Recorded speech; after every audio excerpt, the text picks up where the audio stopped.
All right, final bit. Okay, there is a section in a really good book I know. Oh, look at that. Okay, about surveys. All right, it's full of hints and tips. You can poll your patients. You can say, you know, what are we doing well? What do we need to change? What do we need to stop? What drives you crazy? Okay, you can use that, but you can't say, could you put this on Google? There are many pieces of software that promise a get around for the reviews. Every time I hear one, I'm on it and I'm like, oh my God, this could be the answer to all of our prayers. I'll let you know when I find that one, okay? Tracking, we have talked, okay, about a huge amount of things. We haven't talked about even more, okay? But the reality is, you know, you can do all of this stuff back to the case study at the beginning, you know, but you actually need to know what's working and what isn't working, okay? You know, you need to check those numbers. I really do hope that you go back to your practices and start tracking these numbers, all right?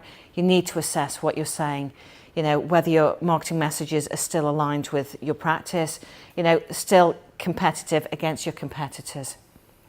You need to know your return on investment. You need to know what is generating what. So, you know, you have to know what's working, what isn't working. Otherwise, you're going to be one of the practices that is just sending money down a plug hole. Return on investment. People say, well, how do I know? You know, how do I know whether I'm getting a good return on investment? Quite simply, every dollar you spend should return $3 back to you. Okay, 1 to 3 return on investment. Yeah, case by case. This is where we go through this with our practices, and we'll do case by case, you know, and we'll check and measure every single item, okay? And that's where it is the conversation to have individually with the practices, saying, right, okay, what do you want to do about that? That did, you know, instantly a 5 to 1 in return on investment. We don't even need to drill down. You know, things that are on that borderline, that's where you dig deeper and say, well, you know, what do you want to do about that? Should we tweak it? Are you happy with that results? You know, who's come in? Does that make sense? Case by case. But again, in your workbook, you've got this. You can work against this and track it on a quarterly basis. Because I am so crazy about you guys tracking, I've even given you on page 9 your calendar for 2019, every single month. Okay, here's your agenda items for what to review in your marketing reviews. Okay, so you don't even have to think about it, guys. It's there, black and white with a little bit of green, okay? Please do this. I want you guys to be the ones that survive and flourish, okay? And it's about rigor, it's about tracking, it's about consistency. There is no magic with marketing. You know, the magic's in the numbers and knowing your numbers. That's it. Okay, so, you know, schedule them.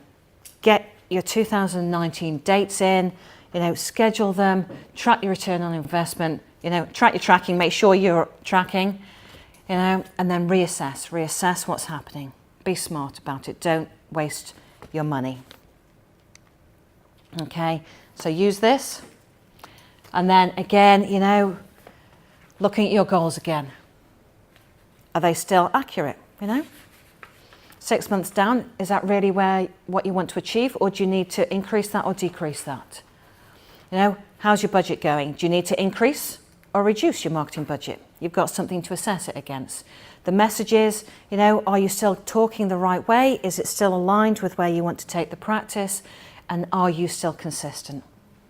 Have you just done one email newsletter and then forgot about it because you got too busy? So hopefully you are going to leave here today a little bit more ready for 2019 than when you walked in, okay? High level, make sure your goals are realistic and measurable. Make sure that you're picking your marketing wisely. We've talked about a lot. I'm not saying that you need to do a lot. Make sure that you pick the ones that you can afford to do to the best of your ability and the best of your budget. Be consistent. If you're starting on this path, make sure that you continue on it.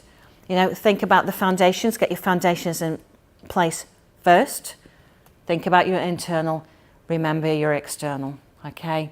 Tracking and make sure that you're getting the right advice from the right people that understand your practice and understand the marketing for dentists.